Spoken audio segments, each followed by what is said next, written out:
"Mother Imagine, we haven't eaten for 3 days. Will you give us a little food?" "Yes, son. I will give it today, and I will give it every day." A woman selling food on the footpath used to feed 3 orphan children daily. 25 years later, 3 luxurious cars stopped in front of that eatery. 3 rich men stepping out of the cars touched that poor old woman's feet in salutation salam and changed her life. Friends, to know the whole truth of this heart-touching story, you must watch the video till the end. That small house built amidst the narrow lanes of Ramatpur, where jasmine vines clung to the main door, was Amina and Hazen's abode. To Amina, that house was not just a structure of brick and stone, but the address of her dreams. Hazen, who was a simple clerk in a private office, was naturally very simple and soft-spoken. 5 years of their marriage had passed.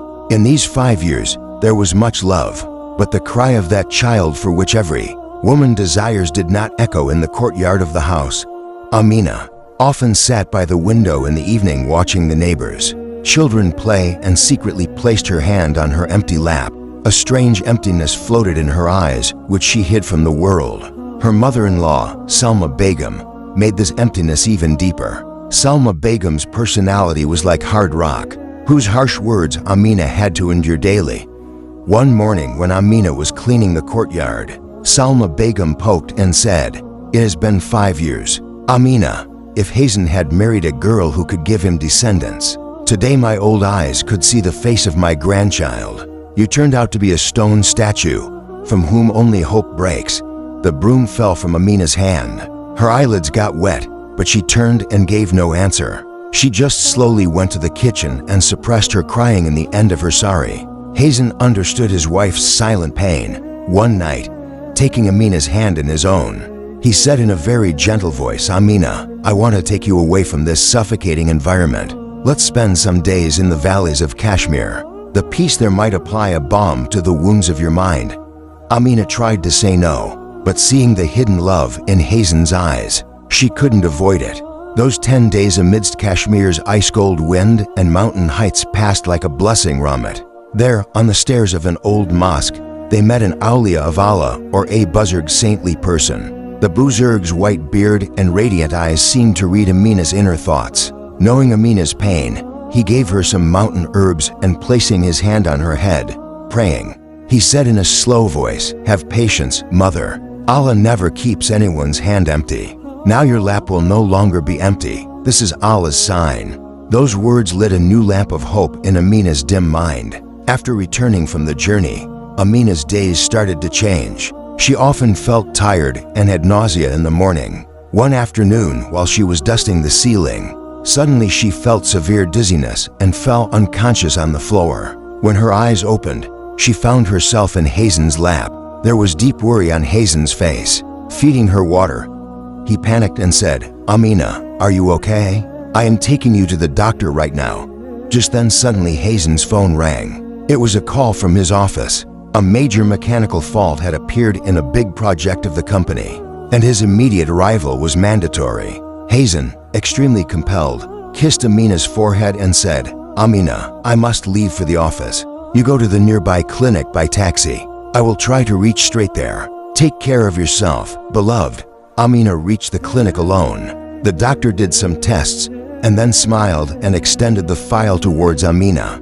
"Congratulations, Amina Bobby. You're going to be a mother," the doctor said. Amina felt as if the whole world had stood still. Tears of joy started flowing from her eyes. With trembling hands, she immediately called Hazen. Hazen was then on the highway in his car at high speed. Picking up the phone, Amina said in a voice mixed with joy and tears, "Hazen, are you listening? We are going to be parents. That Buzurg's prayer has been accepted. A new guest is coming to our house." Hearing this, there was no limit to Hazen's happiness. Slapping his hand on the steering wheel, he shouted, "Is it true, Amina? I am the luckiest man in the world. I am coming to the clinic right now. We will thank for this new life together. I will fight my case myself and show the world that." But his sentence remained incomplete. On the other end of the phone, Amina heard a loud scream and then a terrible sound of metal crashing. "Hazen! Hazen!" Amina screamed, but there was only a ghostly silence. Amina started running like a madwoman on the street outside the clinic. She kept calling again and again, but the phone didn't connect. Just then a call came from an unknown number on her phone. A police officer asked in a very heavy voice, "Are you Hazen Saheb's wife? A terrible accident has happened on the highway. Your husband's car has collided with an uncontrolled truck. Hazen Saheb is no more in this world. Inna lillahi wa inna ilaihi rajiun." Both the phone and her pregnancy report fell from Amina's hand onto the road. A few drops of rain soaked that report. She who had felt the sensation of new life in her womb moments ago. Did she know that in that very moment her whole world was destroyed? She sat down on the ground right there. She had neither tears in her eyes nor voice in her throat. Only an endless darkness was in front of her. The news of Hazen's death was not just news for Amina, but the end of her entire existence. That hospital corridor, where hours ago she was floating in the joy of motherhood, now seemed quiet and terrifying like a desolate land. The strong smell of fennel in the air and the white color of the walls were piercing Amina's eyes. She lay motionless on a bed. Her gaze was stuck on the slow motion of the ceiling fan. Hazen's last happy scream was still ringing in her ears. Just then the heavy door of the room opened slowly and the doctor entered. The gravity of his face was saying a lot without speaking. The doctor came to Amina and said in a very slow and sympathetic voice, "Amina G, control yourself. Have faith in Allah. Due to excessive mental shock and heavy bleeding, we could not save your unborn child. You have had a miscarriage." Hearing this, Amina's insides shattered. She neither cried nor screamed. Only a flood of tears flowed from her eyes. On the same day, fate snatched everything from her. The life partner who was her shield, and that little dream, which had just started taking shape inside her, still feeling this unbearable pain. Just then the door of the room opened with a jerk. Salma Begum, whose white dress was testifying to her widowhood, entered. There was grief of losing her son in her eyes, but much more than that was hatred and anger towards Amina. She reached Amina's bed and pointing her finger at her, roared, "Saw the drama of your ominousness? You ate my young son. I had said that day itself that this girl is death for our house. You are just a jinx, Amina, who swallowed all the happiness of this house. Swallowed all the happiness of this house." Amina tried to hold her mother-in-law's feet with trembling hands and pleaded in a choked voice, "Emma, don't say that. My everything is finished. I lost my child too. Hazen's last sign is also gone." But Salma Begum's heart like stone did not melt a bit. She removed her foot in disgust and shouted, "What child? He was the lamp of my lineage whom you extinguished before birth with your black shadow. You are so unlucky that because of you my son died, and because of your sin, that little life also died. Now don't do drama of sympathy here. I know you are eyeing Hazen's property now, but remember, I won't let a jinxed woman touch my son's earnings. The doors of this house are closed for you forever." Amina was stunned. She couldn't believe that the one she accepted as mother was ready to throw her on the street. In this condition, Salma Begum pushed her and said, "Get out of here. Go die wherever you want with your ominous face, but never come in front of me again." 3 days later, when Amina was discharged from the hospital, she had no roof to hide her head under. Her parents had passed away years ago, and her in-laws had driven her away, calling her ominous. She stood at the hospital gate with a small bag. The scorching sun was scorching her face, but an ice-cold silence prevailed inside her. Cars were rushing on the road, but for Amina time seemed to have stopped. She put her hand in her torn pocket, found some crumpled notes there. These were the money Hazen had told her to keep for times of danger. She hugged those notes to her chest and sat on the roadside and cried loudly. "Where will I go now, Hazen?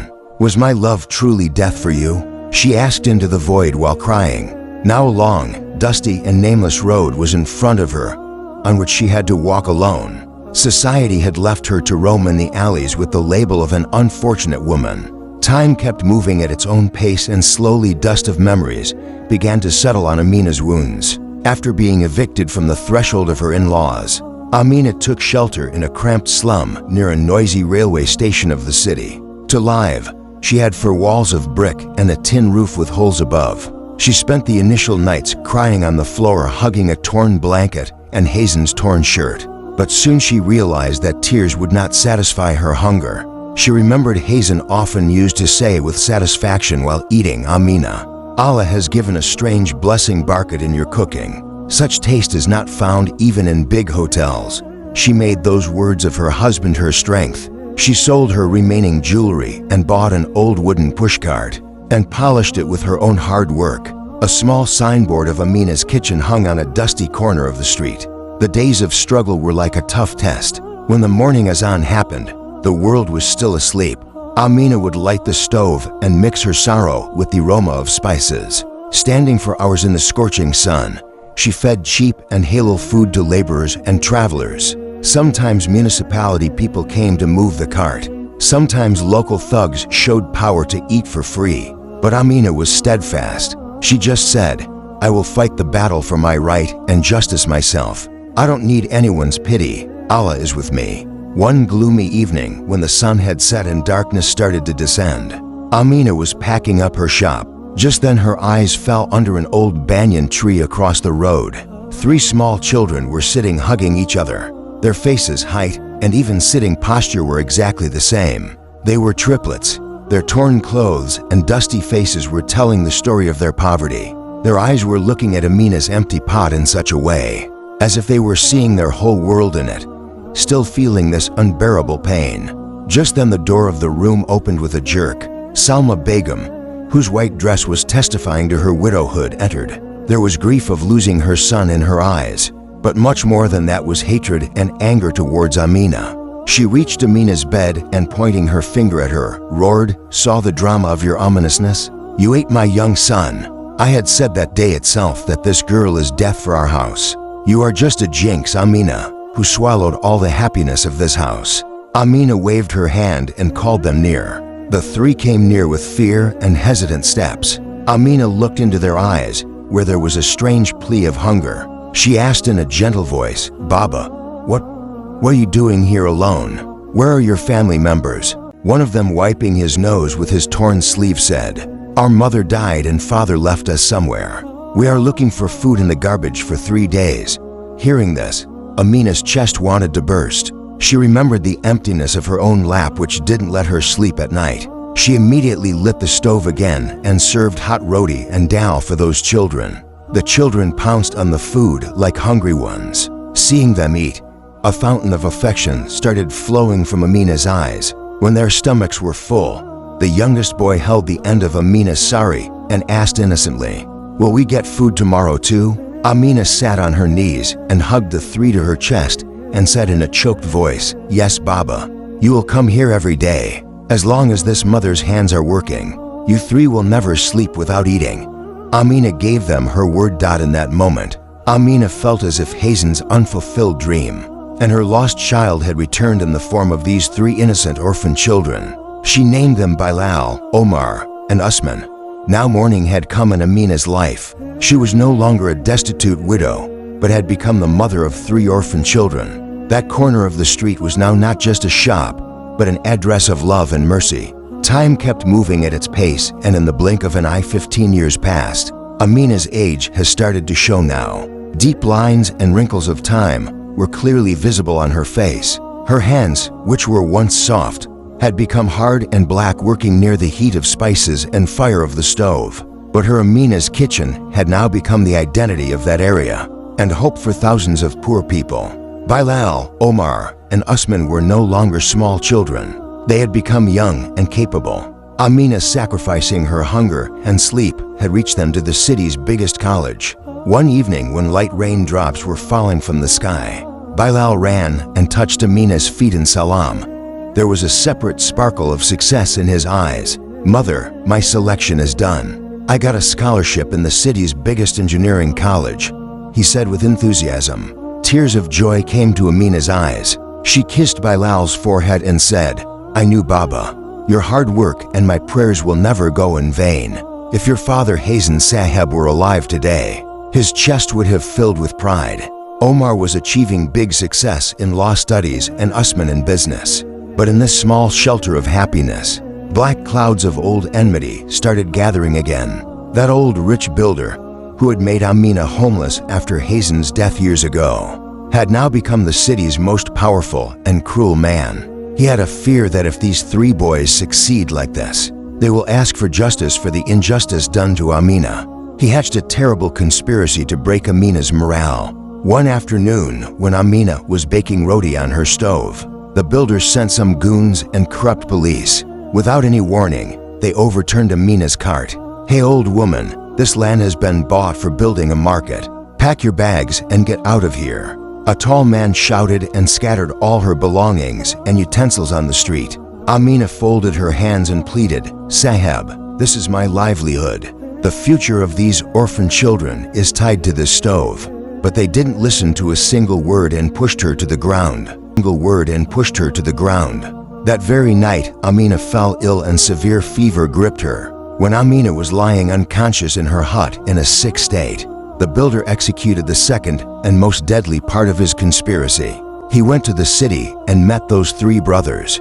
He showed them some fake documents and old photos, and pouring poison into their heads said, "The one whom you consider your angel mother is actually responsible for your parents' death. She and her husband Hazen together killed your real parents. She raised you only to reduce the burden of her own sin and to eat off your earnings by asserting her rights over you." Bilal, Omar, and Usman, who were still ignorant about the tricks of the world, accepted that false truth as true. The love nurtured in their minds for years turned into hatred in a moment. That very night, grumbling in anger, they reached Amina's hut. As soon as Amina saw her three sons had come, even in her sick state she wanted to call them near, smiling. "My children, you have come. Look, mother has cooked payesh for you." Just then Bilal kicked the plate of payesh away in anger. "Stop it. We have known everything about what a big fraud you are. You used us only to hide your own sins," Bilal said in a harsh voice. Amina was stunned. She couldn't believe her eyes that these are the children whom she raised with her own blood and sweat. Omar shouted, "From today the relationship between us and you is over. Never show us that face of yours again." Amina wanted to hold their hands, crying, "Baba, listen to me once. True, I didn't give birth to you in my womb, but I loved you more than my own life." But the ghost of hatred was riding on their heads. Taking their bundles, they left that sick and homeless woman alone in the dark night. While leaving, Usman turned and said, "One day I will become such a big man that I can answer this real face of yours." The next 10 years were no less than a living death for Amina.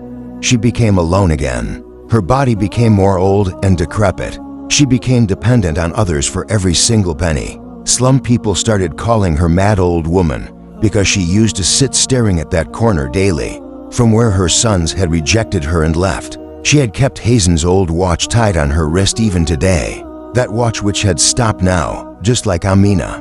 The wheel of time kept turning, and the evening of Amina's life became more foggy. Now her age is 60 years.